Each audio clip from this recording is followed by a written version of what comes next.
bom dia, seja muito bem-vindo à nossa edição desse domingo, dia 16 de março. Professor Celso, tudo bem com o senhor? Como vai? Bom dia, Antoniela, tudo bem? Um bom dia a todos. Vejam só os assuntos que a nossa equipe preparou para a edição de hoje. Vamos mostrar detalhes sobre como funciona o sistema de produção de hortaliças através da hidroponia. O interesse por essa técnica está crescendo porque ela aumenta a produtividade e facilita o manejo. Aqui dentro a gente produziu uma média de 3.000 alfaces a cada 50, 60 dias. Então, para viabilizar, a gente pensou na estrutura da hidroponia, que hoje, na mesma área, no mesmo espaço, a gente consegue produzir 19.000 pés nesse mesmo período aí de 50 a 60 dias. No estúdio, especialistas analisam as vantagens desse sistema. No Agrofag pelo Brasil, vamos responder a perguntas sobre a produção de porongos, a aquisição de sementes de aveia e o comentário de uma brasileira que mora na França e acompanha o Agrofag pelo YouTube. Você já ouviu falar no trigo de verão? Em Cafelândia, produtores da agricultura familiar descobrem no cultivo da banana uma boa fonte de renda. E antes era roça, trigo, milho, mas daí nós vimos que não dava muito lucro e inventamos de entrar no projeto da banana. E comecei com pouco, hoje já estamos com 405 pés. Queremos aumentar mais e é um lucrinho que está vindo. Cada mês vem uma rendinha a mais. A produção vai para a merenda escolar, mas a ideia é criar uma agroindústria com derivados da fruta.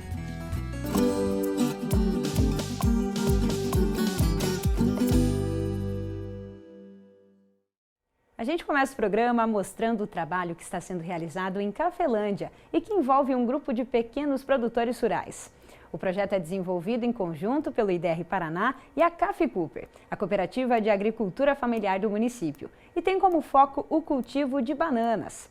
A produção é destinada para a merenda escolar, mas a ideia é ampliar esse mercado e criar uma agroindústria oferecendo produtos derivados da banana. Olha só. No município de Cafelândia, no oeste do Paraná, essa propriedade rural de 3 hectares trabalha com a diversificação na produção. Nela, o casal Seu Valdemar, de 74 anos, e Dona Salete, de 66, cultiva 1 hectare de milho para silagem. Mantém 5 vacas leiteiras que produzem cerca de 30 litros por dia. E há 2 anos, iniciou o cultivo de banana, em uma área de 500 metros quadrados.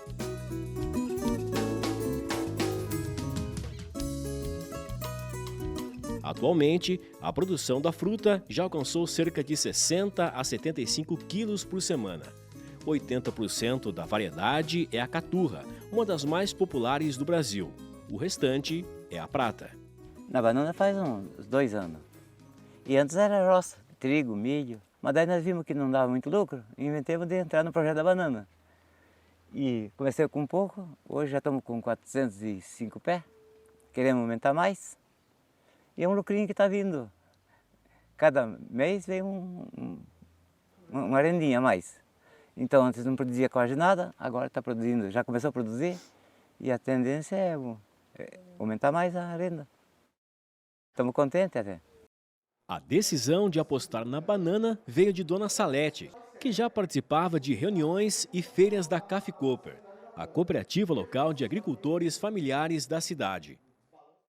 Seu Valdemar tinha receio quanto à comercialização da fruta até então, mas depois de uma visita técnica a um polo produtor, ele percebeu o potencial do cultivo e resolveu apostar na ideia.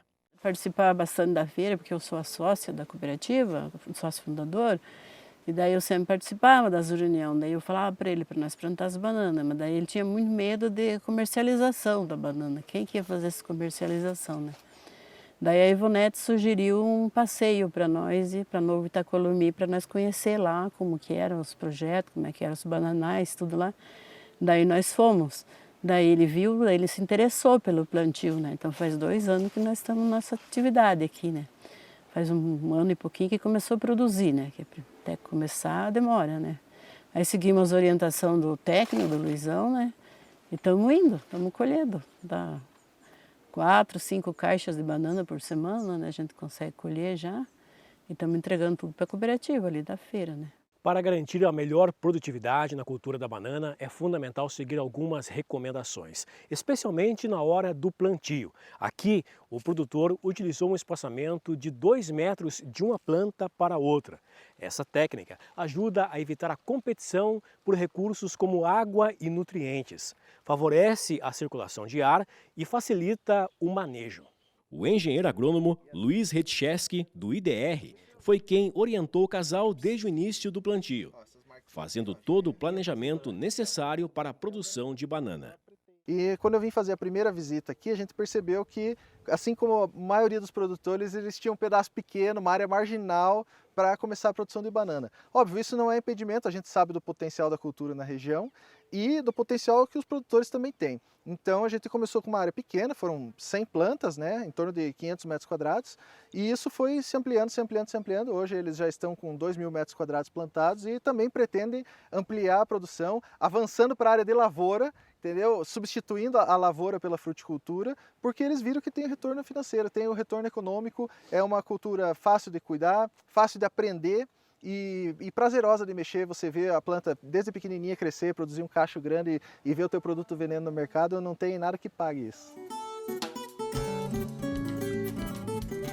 A banana tem se mostrado uma excelente alternativa para pequenos produtores da região. Segundo o engenheiro agrônomo, a fruta se adapta bem ao solo argiloso do município e resiste a diferentes condições climáticas. O nosso maior problema é, em alguns anos no inverno, quando a gente tem uma geada um pouquinho mais forte, né, ou temperaturas negativas. Isso afeta o crescimento da banana, não necessariamente mata ela, mas alonga o ciclo, né, diminui o retorno que o produtor vai ter naquele ano.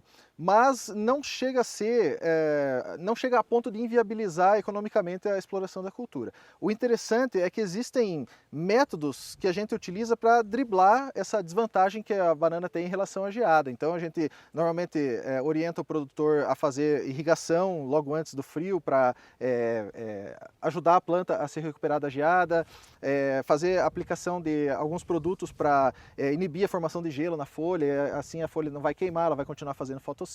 Então a gente consegue de alguma maneira driblar isso. Luiz também explicou o passo a passo sobre os manejos de desbrota, a desfolha e o ensacamento dos cachos para evitar pragas e melhorar o desenvolvimento dos frutos. Primeiro de tudo a gente tem que pensar que essa folha, por exemplo, ela já não faz mais fotossíntese, ela já está toda fendilhada, com um pouquinho de doença. Então a gente retira essa folha do pé de banana. A gente pode jogar aqui no chão mesmo, até ela vai formando uma cobertura morta, né? E é interessante que essa desfolha seja feita aí pelo menos a cada 15 dias, entre 15 e 30 dias a gente tem que entrar para fazer desfolha, para tirar todas essas folhas doentes, porque elas servem de inóculo para espalhar principalmente a cigatoca amarela. Outro trato cultural muito importante, eu acredito que seja o mais importante da banana, é a desbrota. O que acontece? A banana ela vai brotando, né? Ela tem várias gemas que ela começa a brotar e o excesso delas vai trazer uma queda de produtividade, queda na qualidade do cacho. Então é interessante que a gente retire o excesso. Como foi falado, a gente precisa escolher um lado para orientar o crescimento. Então todas as brotações que não estão voltados para o lado do crescimento a gente vai tirar. E sempre lembrando de manter a estrutura, né, mãe, filha, neta. Então nesse caso essa aqui vai ser a planta mãe, nós vamos escolher uma planta filha que vai ser essa aqui, que está na direção do crescimento, e todas as outras brotações a gente vai retirando, evitando assim que haja competição entre as próprias brotações. Dá para cortar com o facão, rente ao solo. Tem uma ferramenta chamada lurdinha que o pessoal utiliza para matar a gema, também dá para utilizar quem tem, mas é só com o facão assim a gente já consegue dar uma boa controlada. É só passar com frequência na área e ir retirando a brotação que vai crescendo. E o terceiro trato aqui seria o ensacamento do cacho, que ele é muito importante para garantir a uniformidade do crescimento da penca da banana. Então a gente ensaca logo quando ela emite a inflorescência, né, o coração.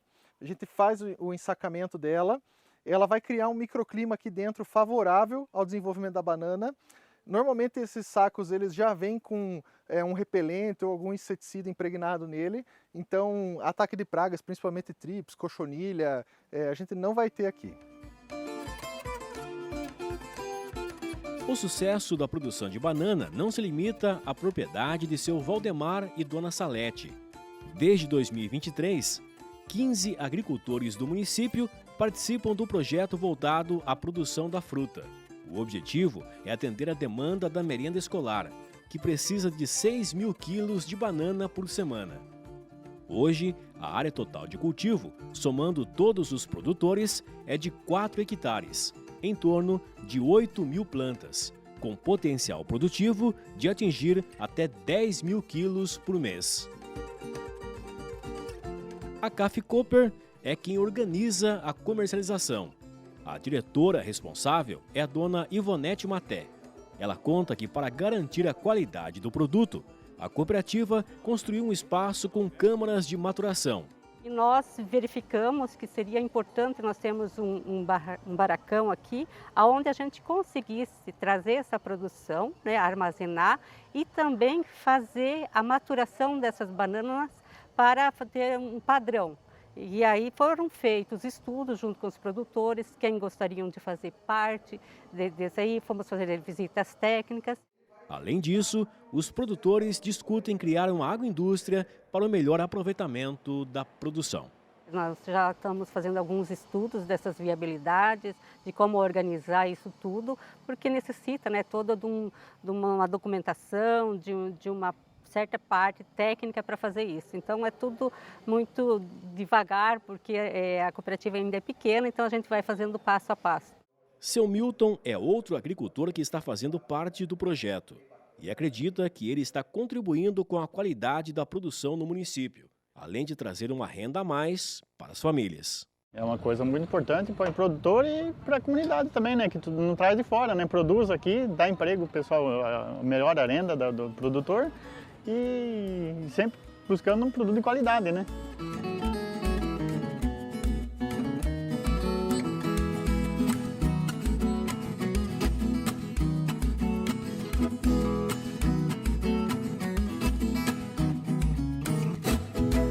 Professor Celso, que bacana esse projeto que está sendo realizado lá em Cafelândia, né? É muito bom, né? Porque a grande dificuldade do pequeno agricultor é comercialização. Atender uma certa demanda, produzir, atender uma certa demanda, certo? E você vê aí o IDR, né, ajudando no planejamento, dando assistência técnica, e a união deles fazendo uma cooperativa, né? E produzindo os produtos que a gente precisa ter na nossa mesa, né? Isso é muito bom. Com certeza, eu concordo contigo, com certeza. E agora, que tal a gente dar uma voltinha pelo Brasil? Bora lá. Isso aí. Vamos lá.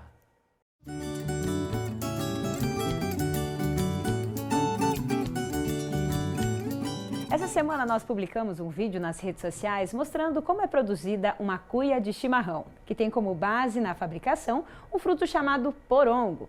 E olha aqui, o vídeo, que tem apenas 59 segundos e quase 500.000 visualizações. Vamos assistir ele então. Do campo para a fábrica. O Valdir começa serrando o porongo para separar a cabeça do restante do fruto.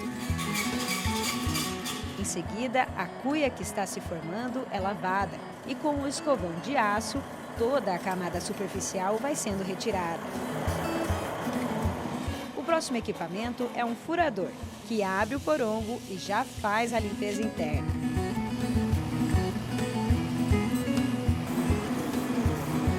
É daí em diante que a cuia passa pela lixa, para ficar com aquela textura especial.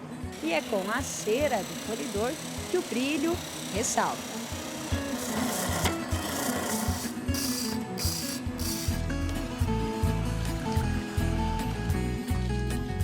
Prontinho! A cuia, especialmente feita para o Agrofag, está finalizada. Na indústria, são fabricadas de 8 a 10.000 cuias por mês. Interessante, né? E o pessoal que acompanha o Agrofag pelas redes sociais interagiu com esse vídeo. Vamos ver os comentários aqui na tela, então?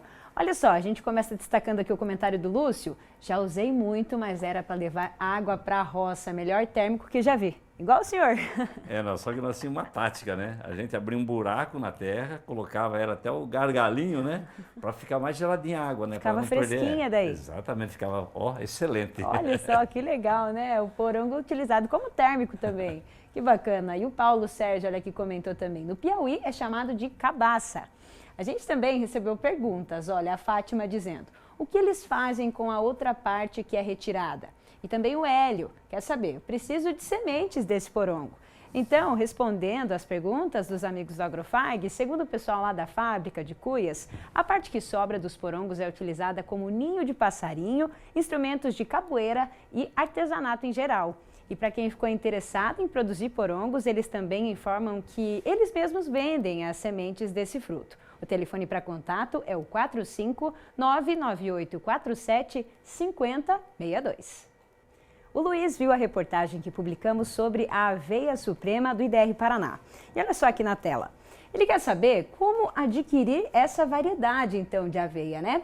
Luiz, segundo a Estela Desto, médica veterinária do IDR, no site do próprio Instituto tem uma lista de multiplicadores de sementes. Além disso, na região oeste do Paraná, de acordo com a veterinária, as sementes Tormenta e a empresa Toso Agro podem reservar sementes para você. E olha só que curioso, tem um amigo do Agrofag que acompanha o programa lá da Europa. É o caso da Kati. Vamos ver aqui na tela então. Olha só, bom dia, me chamo Kati e moro na França há 15 anos. Pesquisando sobre a produção de trigo sarraceno no Brasil, eu encontrei uma reportagem do ano passado falando do cultivo em Cascavel. Utilizo o trigo sarraceno aqui na França. Então, que legal, né? A Kati compartilhando aí com a nossa equipe que utiliza o trigo sarraceno, que também é conhecido como trigo mourisco. Ela falou de uma reportagem que nós publicamos, né, no nosso canal. E, inclusive, recentemente também mostramos o plantio do trigo mourisco aqui em Cascavel. Muito bem, a Kati enviou um vídeo mostrando uma receita à base de farinha, então, do trigo mourisco. Vamos ver.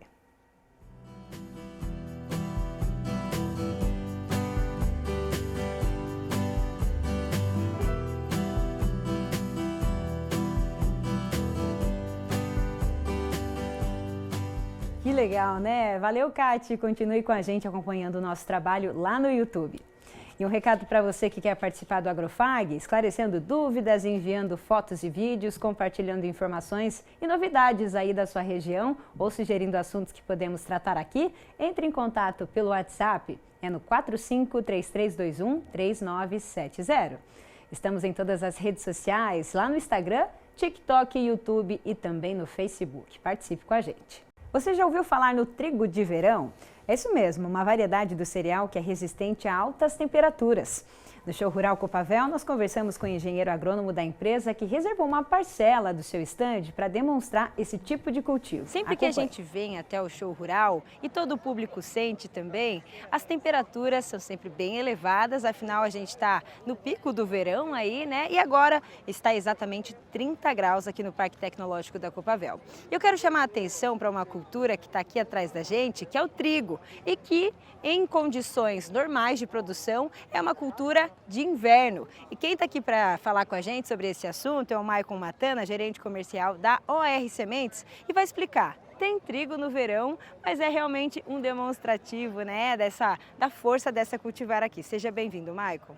Olá, Antoniela e todos os ouvintes da Agrofag. Satisfação estar aqui com vocês em mais uma edição do Show Rural Copavel para trazer muita tecnologia e curiosidade sobre esse evento que todo ano traz no seu DNA a inovação, assim como o Agrofag. Então aqui a gente tem muita coisa nova e principalmente curiosidades que têm despertado o interesse do produtor que passa por aqui e não deixa de chegar no estande da OR Sementes. É isso aí. Então, as pessoas que passam aqui em frente ao estande estão percebendo que tem trigo plantado. Em condições normais, nesse calor, né, outros materiais realmente não resistiriam, não conseguiriam ir mais para frente, se desenvolver. O que dá essa capacidade para ele produzir tão bem esse tipo de material, por exemplo, que a gente vê aqui, o ORS blindado? Bom, tem uma explicação muito simples sobre o porquê a gente está conseguindo hoje demonstrar aqui trigos espigados em pleno verão. O trigo é tradicional de inverno, como todos os produtores sabem e o cultivam neste período, mas cada vez mais os ganhos genéticos que os programas de melhoramento e principalmente a OR Genética de Sementes vem trazendo para o produtor é em questão a suportar temperaturas mais altas, um clima mais adverso. Você que nos acompanha sabe que a gente tem períodos de escassez de chuva, temperatura mais alta ou períodos mais frios. E para isso nós, como obtentores vegetais, estamos trabalhando cada vez mais para trazer soluções inéditas, como a gente vem abordando aqui, o RS blindado, um trigo que em pleno show rural no verão está 100% espigado e com grande destaque ao seu pacote fitossanitário e estabilidade produtiva, que por ter sido selecionado e validado no verão, nos permite hoje estar aqui demonstrando um trigo em pleno espigamento em mais uma edição do Show Rural Copavel. Ou seja, esse tipo de material ele tem tolerância, né, a essas altas temperaturas e também resistente a algumas das principais doenças que afetam o trigo. E aí, nesse caso, vocês não estão aqui aconselhando para o produtor plantar no verão, é apenas demonstrando que lá no inverno ele vai ter essa capacidade para produzir bem. Perfeito. O nosso objetivo aqui é despertar a curiosidade do produtor e que ele venha até o nosso stand para conhecer as soluções inéditas que, como você muito bem colocou, fazem com que elas se desenvolvam. Temperatura elevada, resistência à seca, tolerância ao calor e principalmente, né, um pacote fitossanitário muito equilibrado. Porque nessa condição agora de verão, a gente tem condições de ocorrência de brusone, seja na folha, na espiga, ocorrência de giberela, as manchas e as bactérias. Doenças que acometem a cultura e que nesse período do ano são muito mais agressivas e severas. E graças ao ganho genético, hoje a gente pode expor em pleno verão trigo no Show Rural Copavel. E Michael, já adianta para quem está nos acompanhando, qual é aí, né, qual é o potencial produtivo dessa variedade e que lá no inverno o produtor vai conseguir perceber esse desempenho. Já adianta para a gente mais ou menos em relação aí a quilos por hectare? Perfeito, Antoniela. Esses materiais hoje possuem alto teto produtivo. Nós, como obtentores, buscamos fazer uma métrica muito equilibrada para que o trigo consiga ter estabilidade produtiva sem perder potencial produtivo. Então hoje são materiais que o produtor com certeza terá tetos produtivos acima de 200 sacos por alqueire, algo que hoje ainda não se tem no mercado a nível padrão. Então o RS blindado, ele tem como slogan para o produtor o trigo feito para você colher sempre. Então, além do teto produtivo, independente das condições climáticas que venham a ocorrer no seu inverno, no cultivo tradicional da cultura, a gente terá estabilidade com teto produtivo. Ou seja, também tem trigo no Show Rural, né? E é isso que chama bastante atenção aqui. Michael, obrigada pelas explicações, obrigada por estar com a gente em mais uma edição aqui do Show Rural e até a próxima. Obrigado, Antoniela, e todos os ouvintes e telespectadores do Agrofag. Satisfação muito grande estar sempre com vocês aqui. Muito obrigado. Hora de conferir como fecharam os preços do mercado agrícola.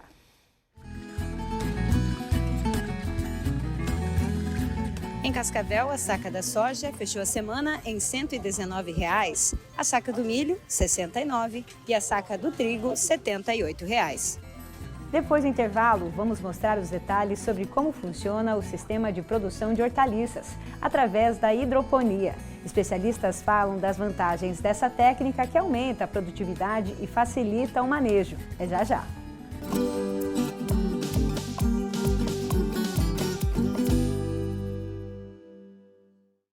Conectados ao mundo. Somos todos. Somos um só. Somos muito mais. Global Connection. Descubra um novo programa de pós-graduação Centro Universitário FAG.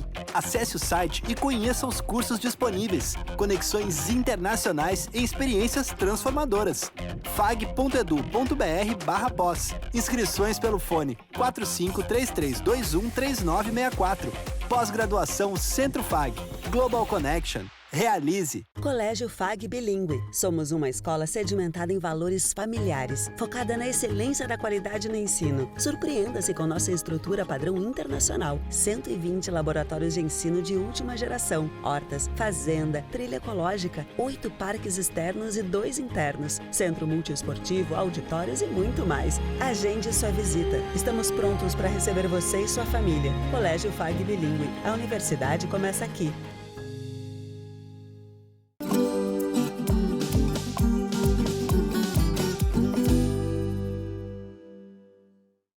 A produção de hortaliças em sistema hidropônico está conquistando cada vez mais o interesse dos agricultores.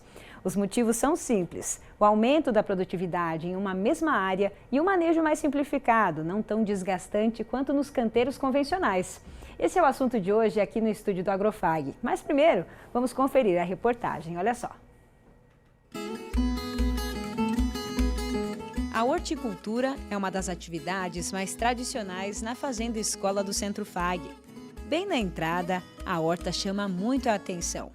1 hectare é cultivado no modelo convencional, ou seja, o plantio diretamente no solo. Esse ano, a produção de hortaliças ganhou um reforço especial: a estufa de hidroponia. A hidroponia é uma técnica de cultivo que dispensa o uso do solo, mantendo as raízes das plantas em uma solução com nutrientes essenciais para o crescimento. O método possibilita um controle mais eficiente dos insumos, além do desenvolvimento mais rápido das hortaliças e da redução no consumo de água. Antes dessa estrutura, na mesma área eram produzidos cerca de 3.000 pés. Agora, a capacidade é de 19.000. Aqui a gente tinha uma cobertura, né? Era um espaço coberto com solo. Aqui dentro a gente produzia uma média de 3.000 alfaces a cada 50, 60 dias. Então, para viabilizar, a gente pensou na estrutura da hidroponia, que hoje, na mesma área, no mesmo espaço, a gente consegue produzir 19.000 pés nesse mesmo período aí de 50 a 60 dias. Porque a gente organiza, né, para ter uma colheita em escala. Mas a gente consegue tirar aí a alface em torno de 20 dias, o que é diferente do campo, que você tiraria um pé em 40, 45 dias. Então, por isso que a gente consegue otimizar e ter esse nível de produção dentro da mesma área. As mudas são preparadas no berçário e, quando estão prontas para o plantio, são levadas até as bancadas na estufa de hidroponia. É o Paulo quem faz esse trabalho. A gente fez as mudas na estufa. Agora a gente trouxe para cá, essas mudas estão com basicamente 20 dias. A gente está fazendo o transplante aqui agora, trazendo para cá para transplantar elas para hidroponia. Uhum. Então, se você quiser, mostra o processo para a gente, como que é? Então, basicamente é fácil de fazer, né? É só você ir retirando e colocando elas assim, né? E um pouco diferente lá do campo, né? Que lá a gente tinha que bater canteiro, riscar, marcar para depois fazer o transplantar, né? Aqui não, aqui é bem mais prático. Já coloca direto nesse substrato, Paulo? Já faz a mudinha no substrato aqui, né? Basicamente ela tem que estar bem enraizada, né? O segredo de trazer ela para cá é o enraizamento, porque senão ela quando vem a irrigação ali, né?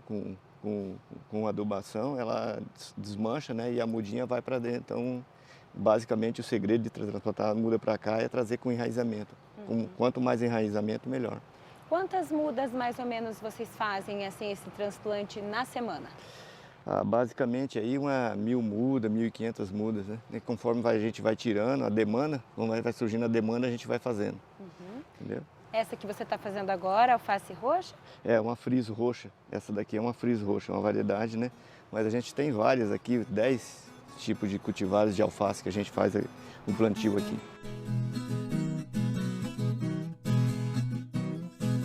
As hortaliças levam em torno de 20 dias até o momento da colheita. O manejo é diferente do plantio em canteiros. A atenção passa a ser com a qualidade da água, incluindo o controle da condução elétrica e o pH. Então, o pH é ideal para qualquer variedade, de 5,5 a 6,5. E a condutividade elétrica, que é o que a gente tem que todos os dias fazer as medidas 2 vezes por dia. Então, quando a gente tem uma muda, a gente trabalha com a base do Furlani, que é um nutricionista que desenvolveu o cálculo para você usar a nutrição na hidroponia. Então, a gente acaba adaptando para as regiões, mas a base é o cálculo dele. Então, na nossa região hoje, quando vem a muda, a gente precisa trabalhar com uma condutividade elétrica de mais ou menos 1.0, 0.9 e 1.0. Depois conforme ela vai crescendo, a gente aumenta, até que chega nesse nível aqui, que é o nível de colheita, que a gente está com 1.5, 1.6 de condutividade elétrica. Para facilitar o nosso manejo, a gente fala que faz uma cauda super concentrada, com 10 vezes mais do que seria necessário. e aí a gente coloca só um pouco do líquido nas caixas d'água que ficam circulando aqui. Hoje o nosso manejo, por ser verão, está muito quente, é de meia hora de água com nutrientes circulando e 15 minutos desligado. Mas no inverno daí é 15 minutos com e 15 minutos sem a irrigação. Além disso, nenhum bico de dispersão de água pode ter entupimentos. Agora já começou, ó, a trabalhar, ó.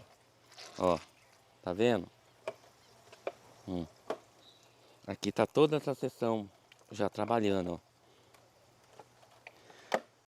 Uma das principais vantagens em cultivar hortaliças no sistema hidropônico é a questão da qualidade do trabalho. Afinal, as bancadas mais elevadas fazem com que a mão de obra fique mais fácil. Os profissionais não precisam ficar se abaixando, eles conseguem fazer a colheita, por exemplo, olha só, em pé. Então, o trabalho acaba sendo mais fácil. Para mim hoje, lógico que a gente está no começo aqui, ainda está aprendendo, né? Mas para mim hoje isso aqui é muito mais fácil, né? Você diminui um pouco, muito menos, você faz muito menos aplicação aqui do que no campo, né? No campo requer mais cuidado, né? Porque fica aberto, não é protegido, né? Aqui é muito mais prático, né? Em relação à mão de obra, a gente tem menor em relação, assim, porcentagem, 85% menos mão de obra aqui dentro. A nossa mão de obra é transplantar. Isso é um serviço que você faz em pé, o que facilita porque a campo você fica abaixado, tem a questão ergonômica. O manejo de pragas e doenças é baixíssimo, a gente não perde muitas folhas para bactérias, então também tem essa questão da sanidade. Hoje a gente consegue fazer um controle aqui dentro todo biológico, com alguns cuidados específicos que é diferente do campo. Então, produto biológico à base de óleo, eu não posso colocar quando está muito quente, utilizar quando é quente, quando, né, na questão do verão. Então, ele é mais para inverno e a gente acaba adaptando os biológicos que tem para conseguir consumir, trabalhar sem queimar a planta. Porque se você coloca no verão um biológico à base de óleo, ele vai queimar e aí você vai ter folhas feias e a gente não quer, porque a gente sabe que hoje a verdura ela é visual, você precisa vender a imagem dela, né? Então, e aí a colheita, que a gente só vem aqui, colhe, não precisa ficar, quando é solo, você tem que tirar as folhas baixeiras, você tem que lavar, tirar a raiz, aqui não. Do jeito que ela tá, a gente retira e encaminha com raiz. Até porque hoje estudos dizem que se você ela fica com raiz, na geladeira ela pode durar de 3 a 5 dias a mais com a raiz do que sem. A expectativa da equipe é cobrir o investimento em 7 meses de produção. Economicamente, a estrutura, a gente sabe que ela tem um valor elevado, mas hoje, com o que a gente tem aqui, a gente consegue pagar essa estrutura em 6 a 7 meses. Então, vale a pena. Ela dá um retorno muito bom, tanto financeiro quanto na questão de trabalho mesmo, na questão de operador, então todo mundo trabalha mais feliz. A nossa equipe, né, sempre pergunta o que vocês gostam mais, da hidroponia ou do campo, e todo mundo prefere aqui, porque é mais fresco, é questão de trabalhar em pé, e lá hoje, calculando assim, produção de transplante de mudas, para transplantar 2.000 mudas, era 2 manhãs. A gente faz esse processo de manhã porque é menos incidência solar. Então, os meninos hoje transplantam 2.000 mudas aqui em 1h30. Então, assim, reduziu muito o trabalho, né?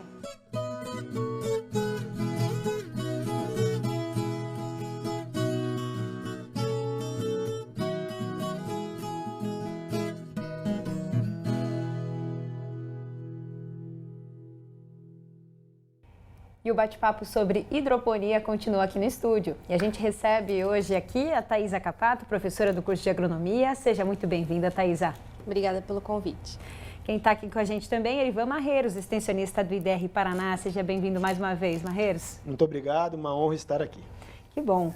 Vamos começar falando sobre esse investimento na hidroponia, né? Os produtores rurais aqui da nossa região têm optado por produzir em sistema hidropônico. Como é que você está vendo aí a realidade no campo? A produção hidropônica na nossa região, bem como no estado do Paraná, ela tem tido um apelo, né, como se fosse uma necessidade do mercado de uma busca por alimentos mais limpos.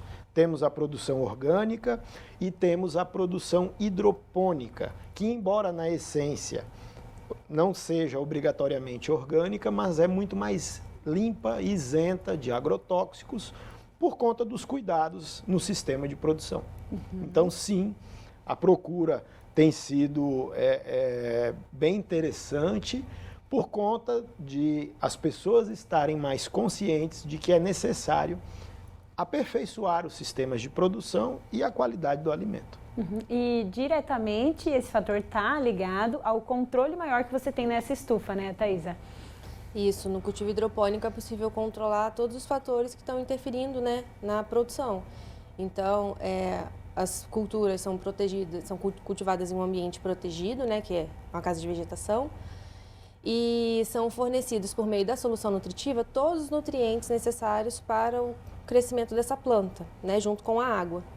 Então, o produtor ele pode controlar a quantidade de água, a quantidade de nutrientes, né? E ele pode acompanhar, por exemplo, observar o sistema radicular de uma planta, coisa que não tem como você observar no cultivo em solo. E o sistema radicular da planta diz tudo o que a gente precisa saber. Então, se a raiz está branquinha, tá com as raízes mais finas, né? Então, quer dizer que aquela planta ela está se desenvolvendo bem, ela está saudável e está tudo certo, né? Você não precisa esperar a parte aérea expressar, às vezes, algum estresse que aquela planta está sentindo, né? Então, o sistema radicular, ele já mostra isso. Uhum. Você levanta ali a hortaliça, você já consegue ver, né, esse sistema radicular. Sim. Professor Marreiros, hoje a pessoa que quiser entrar na hidroponia, o que ele tem que fazer? Bom, é interessante, primeiro de tudo, entender o que é o alimento hidropônico, né? Como a professora Thaisa acabou de comentar, requer mais cuidados, porque tem uma série de controles a mais do que o sistema convencional cultivado no solo. A hidroponia é um sistema artificial, onde todos os nutrientes são fornecidos, diluídos naquela solução, naquela água que circula dentro do sistema. Ele tem que ter noção que ele vai precisar investir numa estufa, né, num ambiente protegido, porque é impossível produzir a céu aberto. Então, o investimento inicial ele é um pouco maior por conta da estrutura, embora ele seja perfeitamente viável e se pague dentro de poucos anos. O segundo fator é a mão de obra, que como o sistema ele é um pouco mais exigente em termos de conhecimento, de cuidados, acaba sendo uma mão de obra um pouco mais intensiva, como, por exemplo, o preparo da solução nutritiva, o acompanhamento e controle de todas as suas taxas, como pH, condutividade elétrica, bem como ficar atento à questão da falta de energia elétrica, uma queda de energia pode ter algum problema. Então, tem que estar atento a todas essas soluções, né, que precisam ser tomadas rapidamente, sem falar que um sistema hidropônico ele tem que funcionar 365 dias por ano. Ele não pode ficar um dia sequer desligado, porque tanto a hidratação quanto a nutrição da planta dependem que aquela solução esteja circulando. Eu vou perguntar para a professora Thaisa. Thaisa, quer dizer, o segredo, então, que o Marreiros falou, é você ter um controle direto das condições, certo? Para você fazer produzir. Mas hoje, essa mão de obra, acha com certa facilidade no mercado? Não acho. A pessoa, para estar à frente ali do cultivo hidropônico, né, diariamente,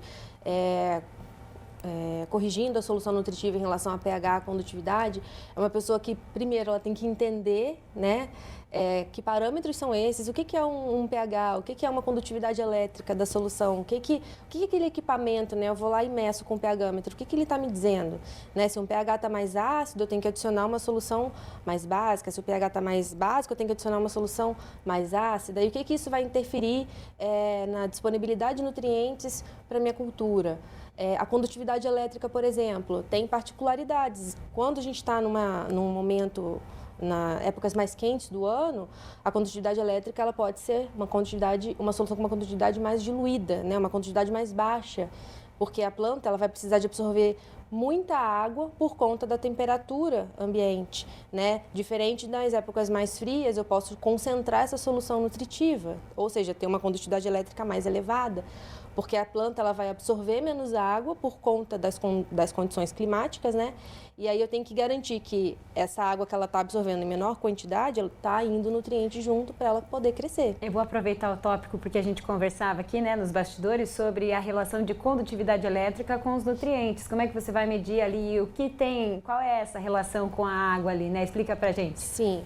Então, é a gente pensar uma solução com uma condutividade elétrica mais elevada, uma solução que ela tem mais sais dissolvidos. Eu gosto sempre de fazer uma analogia com os alunos. A água do mar é uma água que tem uma condutividade elétrica elevadíssima, porque é uma água muito salgada, né? E a água da torneira, por outro lado, tem uma condutividade elétrica baixa, porque é uma água que a gente coloca na boca e não sente os sais, porque realmente ela tem uma baixa quantidade de sais dissolvidos. E a solução nutritiva, ela é uma água onde a gente coloca sais. Que sais são esses? Os adubos. Os adubos para hidroponia são adubos que são utilizados no cultivo, né, em geral. Só que o cuidado é que esses adubos eles têm que ser mais solúveis, têm que ser mais puros, mais solúveis, com uma qualidade melhor, justamente para a solução ter aquela aparência transparente, né? Você não enxergar nenhum grãozinho de sal ali dentro. É que a gente, quando vê no mercado um produto hidropônico, dá a impressão que é muito fácil fazer, né? A pergunta foi geralmente sobre isso daí, né? Você tem que ter uma mão de obra mais especializada, como a Reis falou, né? E não é uma pessoa qualquer que vai controlar a condição de uma estufa. Por isso o produto é um pouquinho mais caro, né? Mas o que eu estou entendendo e vendo no mercado é que os produtos hidropônicos estão tomando a frente. O pessoal está... O que está levando eles a tomar essa frente? É para os dois, você pode responder, né? Está tendo uma aceitação maior, né? Sim. Isso. É interessante frisar que, embora muita gente confunda, né, acha que porque hidropônico não tem agrotóxico. Essa é a expectativa. É que com o cultivo artificial, esse é um mito ou fato? A gente tenha menor incidência de doenças, principalmente aquelas associadas ao solo, bem como também uma menor incidência de pragas, porque está em um ambiente protegido, está dentro de uma estufa. Então, isso vai reduzir drasticamente, fazendo com que a necessidade do controle dessas pragas e doenças também seja menor. Se torna um produto mais saudável. Né? Então, esse é o primeiro apelo. Mas não é orgânico, né? Que a turma pensa que é orgânico. Não é orgânico, até porque para ser orgânico, os nutrientes têm que ser oriundos de fertilizantes orgânicos, o que não é um caso. Esses sais, normalmente, são sais químicos. Eles não são tóxicos, mas eles são fabricados pela indústria. Por isso, eles não se enquadram como orgânicos. Né? Então, isso é um mito. E o segundo é a questão mesmo da aparência. Né? Então, às vezes, é muito mais fácil você ter um alface grande, um almeirão maior em sistema hidropônico do que no solo. A padronização do seu produto se torna muito mais fácil de ser atingida. E isso reflete também na exigência do mercado consumidor. E a toalete também, né? Porque ao cultivo a campo, o produtor ele é obrigado a fazer aquela toalética, tirar aquelas folhas mais debaixo da alface que estão em contato com o solo. O cultivo hidropônico você não tem folhas em contato com o solo, né? Então você consegue um maior aproveitamento daquela hortaliça, daquele pé de alface, daquele pé de almeirão, de rúcula, enfim. Professora Thaís, a senhora falou, né, dos produtos químicos aí, eu vou fazer duas perguntas em uma. Primeiro, hidroponia gasta mais água? Segundo, a hidroponia, ela deixa limpo, você tem que fazer alguma limpeza no processo de tempos em tempos? Não, a hidroponia não gasta mais água, porque primeiro que não existe molhamento foliar, né? A planta ela recebe exatamente pela raiz a quantidade de água que ela vai absorver, né, o tanto que ela precisa somente. E a água excedente é um retorno para a caixa, né? E a água excedente retorna. Existem alguns sistemas aí de fertirrigação onde se utiliza um substrato, né? E aí a solução é fornecida e não tem esse retorno. Mas no caso das hortaliças folha, o sistema ele é um sistema de retorno, né? Que a gente chama de NFT, Nutrient Film Technique, é o nome do sistema. E então não vai gastar mais água por ser hidropônico, muito pelo contrário, economiza. E quanto à questão... A questão é a seguinte, como você está trabalhando com água, está tendo retorno, não está tendo retorno aí, como você está falando, e sais minerais, você vai também ajudar a proliferar algumas bactérias e fungos, Exatamente. que daí poderiam ser nocivos para a produção da hidroponia, vamos dizer assim. Exatamente. Então, o produtor tem que ter o cuidado de, ciclos em ciclos, ou ao final de cada ciclo, fazer uma limpeza desse sistema. Aí com produtos à base de hipoclorito, água sanitária, cloro, né? Para poder sanitizar esse sistema, retirar ali algum foco de doença, né? Que possa estar crescendo, se proliferando ali. Limpar o reservatório também é importante. Manter o reservatório sempre fechado, porque a solução nutritiva em contato com a luz começa a criar, algas começam a se proliferar ali dentro, né? E a proliferação de algas também não é interessante, né? Pode prejudicar também o desenvolvimento das plantas. Então, são cuidados que o produtor ele tem que ter, e básicos. Então, vamos mito e fato, né? Produtos hidropônicos são mais saudáveis? São. Tendem a ser, porque Tendem a a ser, expectativa é que a necessidade de controle de pragas e doenças seja bem menor.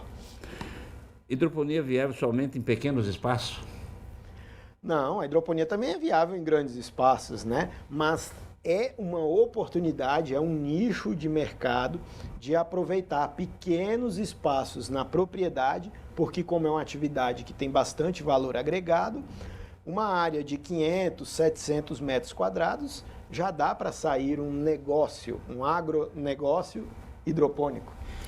E o mercado é muito importante, né? Você consegue parcelar e entregar certinho no mercado quando há necessidade, né? Então, se tiver um bom planejamento, é mercado garantido, vamos dizer assim. Esse escalonamento da produção é fundamental. Eu costumo dizer que em torno de uma estufa com uma capacidade para algo em torno de 5.000 pés é o ideal para iniciar um negócio no segmento das hortaliças hidropônicas. Só que aí, imagina, por exemplo, a alface, né, a principal folhosa, que tem um ciclo em média de 30 dias aqui na nossa região. Essas 5.000 espaços, né, para as plantas teriam que ser divididos em 4 lotes de 1.250. Então, a cada semana, você teria 1.250 alfaces para serem comercializadas. Só mais uma pergunta. Pode? Eu vou para a Thaís, né? Tranquilo. Professora Thaís, a senhora comentou aqui nos bastidores um negócio interessante. O consumidor está sendo mais exigente, ele está olhando mais alguma coisa. No caso dos produtos hidropônicos, eles têm uma longa vida. Então, cada produtor está achando uma maneira de colocar isso lá na gôndola da melhor maneira possível. E a senhora citou um exemplo aqui que eu achei muito interessante, um kit, né? Poderia falar sobre isso? Sim, o produto, como ele é colhido com a raiz, a hortaliça, né, ela vai com a raiz, a alface, a rúcula, então isso garante a ela um tempo maior de prateleira. E daí, num congresso em 2018, congresso de hidroponia, um produtor ele deu um depoimento, né? E ele falou que ele encontrou um nicho para o mercado dele, onde ele também conseguia dar destino para a solução que fica no final do ciclo, porque também é um problema para o produtor, ele tem que dar um destino para essa solução, porque essa solução ele não pode ficar usando para sempre a mesma solução. Chega uma hora que ele tem que trocar e se desfazer dessa solução.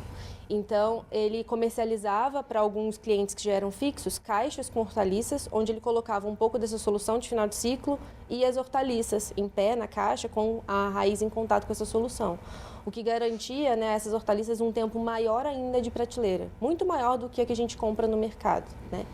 E aí ele comercializava para restaurantes, locais onde que precisavam, né, numa quantidade maior de hortaliças. Quer dizer, achou uma solução para viabilizar a longa vida na prateleira e ainda dar um destino para o que sobrava porque essa solução não pode ser jogada em qualquer lugar, é muito importante falar isso, porque é um resíduo, né? Então, tem que ser destinada corretamente. Tem que ser destinada corretamente. Para ser descartada aí. E o nosso tempo é curto, né? É muito curto. Tem um monte de perguntas aqui, mas não vai dar para fazer. A gente vai ter que convidá-los novamente para voltar aqui e conversar mais sobre hidroponia. Para a gente encerrar, só para a gente deixar esse recado final, então o produtor que está nos assistindo tem vontade de iniciar na atividade, mas está preocupado em relação ao investimento, por qualidade no trabalho, né? Por retorno financeiro, isso pode ser viável então. Sem dúvida. Embora o investimento seja maior do que o cultivo, a horta comum, convencional, porque tem que construir a estufa, tem que construir as bancadas, né? Mas a gente tem uma estimativa que em torno de 5, no máximo 6 anos, isso varia de acordo com o tamanho do investimento, com a tecnologia da estufa, isso retorna, né? Porque, como eu falei agora há pouco, é um produto que tem muito mais valor agregado. Então, é perfeitamente viável do ponto de vista econômico, é uma atividade que o trabalho rende mais, porque não tem plantas invasoras, não tem o trabalho abaixado, então a ergonomia, né, trabalhar em pé é muito mais cômodo, o trabalhador rende muito mais. E a principal vantagem, que é a tendência a cada vez menor necessidade do uso de agrotóxicos. Thaisa, concorda? Sim, concordo. É uma atividade que requer conhecimento técnico, então o produtor que tem interesse em iniciar a atividade, procure um técnico, né, se informe, porque é importante. Até porque é uma atividade que exige um investimento inicial considerável. Então, para reduzir, né, as perdas, é importante ter um técnico acompanhando e auxiliando, orientando, né, como fazer. Muito bem.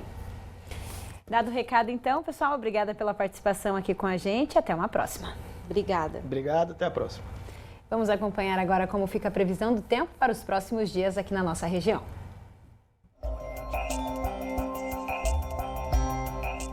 Com o afastamento do sistema de baixa pressão em direção ao oceano, a instabilidade atmosférica deve diminuir. Em Cascavel, para hoje, conforme indica o CIMEPAR, o dia será ensolarado e sem chances de chuva. As temperaturas variam dos 18 aos 28 graus.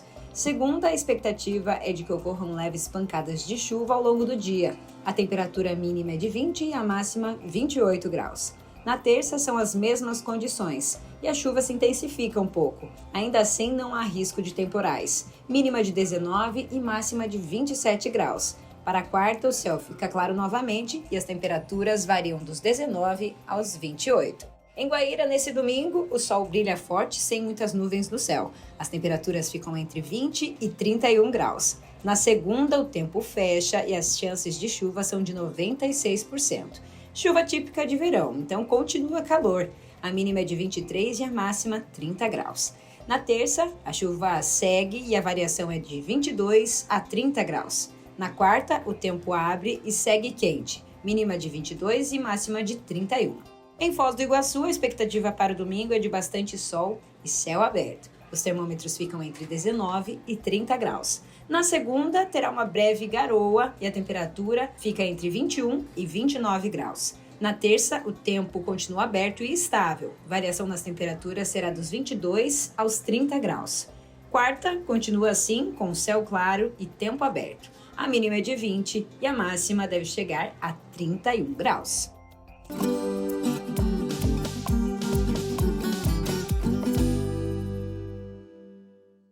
Vestibular Agendado Centro FAG. Ingresso imediato para todos os cursos via segunda graduação, vestibular agendado, prova online ou nota do Enem. Inscreva-se e aproveite o desconto especial de primeira mensalidade. Passaporte 40+ exclusivo FAG. Acima dos 40 anos, sua idade é convertida em desconto na mensalidade. E o passaporte é válido até o final do curso. fag.edu.br/agendado. Centro Universitário FAG. Aqui você realiza. Conectados ao mundo. Somos todos. Somos um só. Somos muito mais. Global Connection. Descubra um novo programa de pós-graduação Centro Universitário FAG. Acesse o site e conheça os cursos disponíveis. Conexões internacionais e experiências transformadoras. fag.edu.br/pós. Inscrições pelo fone 4533213964. Pós-graduação Centro FAG. Global Connection. Realize. Vestibular agendado Centro FAG. Ingresso imediato para todos os cursos via segunda graduação, vestibular agendado, prova online ou nota do Enem. Inscreva-se e aproveite o desconto especial de primeira mensalidade. Passaporte 40+ exclusivo FAG. Acima dos 40 anos, sua idade é convertida em desconto na mensalidade. E o passaporte é válido até o final do curso. fag.edu.br/agendado. Centro Universitário FAG. Aqui você realiza.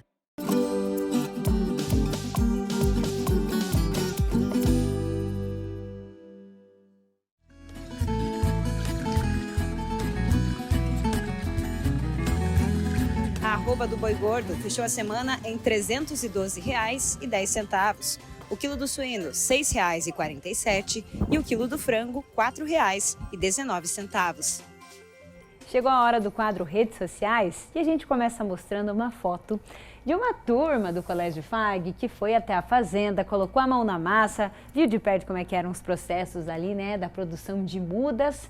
Então, olha só, os pequenos já aprendendo como é que é a atividade no campo, professor. É muito interessante o sistema da FAG, né? Eles têm contato com a natureza desde que começam a estudar aqui, pequenininhos já. Pequenininhos, inclusive com a fazendinha, né? Os animais de perto. Farm, nossa, aí. Lá na horta também, agora lá no sistema de hidroponia, eles conheceram tudo. Que legal, show de bola. Tem visita também aqui no nosso estúdio, né? Lá no estúdio da TV FAG, que a gente também teve a estrutura toda do videocast. Os estúdios que são utilizados pelos cursos de comunicação, então o primeiro período de agronomia, como sempre, né, tradicionalmente vem para cá, vem fazer a visita, já conheceram um pouquinho mais da nossa estrutura. Quero deixar um abraço para toda a turma animada, mandaram bem na comunicação aqui, fizemos dinâmicas, foi muito interessante. Olha só, eles todos aqui no nosso estúdio, né? Sala cheia, hein, minha filha? Sala cheia. Professora Ellen estava junto com a gente, professora Ana coordenando, né? Toda essa disciplina, foi muito bacana. Temos aí indicação de eventos agora, vamos acompanhar então o segundo Padrão Agro Show. Então vai ser realizado aqui em Cascavel no dia 11 e 12 de abril, no Espaço Vivace. Então todos, né, são convidados para participar desse evento, que tem a participação inclusive da Biribas. Biribas. Né, nossa grande parceira aqui na área de genética de suínos. Então fica o convite. A próxima foto também é sobre esse evento, né? Olha só, aí indicando essa participação em parceria com o Sindicato Rural e Padrão Biche, né? Muito bem, quem quiser saber mais informações, a gente vai deixar um QR Code, o site, para quem quiser se informar sobre o horário, tudo bem certinho, ingressos, a gente deixa aqui. Vamos falar sobre planejamento na olericultura aqui, curso do Senar, produção, plantio e comercialização. Parque de Exposições Celso Garcia Cid vai acontecer então do dia 7 ao dia 11 de abril, das 8 da manhã até as 5 horas da tarde. Telefone para contato, pode voltar, e está na tela, 459-9942-0063. Pós-graduação do Centro FAG, a gente trouxe algumas opções aqui dos cursos, né? Que após apresenta, então, eu vou citar eles para vocês. Especialização em bioinsumos, produção, qualidade e aplicação, esse é o primeiro deles. O segundo que a gente traz aqui é a especialização em comunicação, estratégias de mercado, comunicação e estratégias de mercado no agronegócio. Temos também a especialização em manejo fitossanitário de grandes culturas. E aí também temos desenvolvimento técnico e tecnológico na produção de sementes. Então vocês viram só, várias áreas que a pós-graduação traz aí. E aí, para a gente encerrar, temos também a indicação aqui da especialização em anestesiologia veterinária. E você pode conferir todas as informações, então, sobre os cursos em fag.edu.br/pós e no telefone 4533213964. É com essas indicações que a gente encerra aqui o nosso programa desse domingo. Professor Celso, uma ótima semana e a gente se vê no próximo AgroFag. Uma ótima semana para ti, ótima semana para todos. Tchau, tchau, pessoal. Tchau, tchau, pessoal. A gente se vê na semana que vem. Até lá.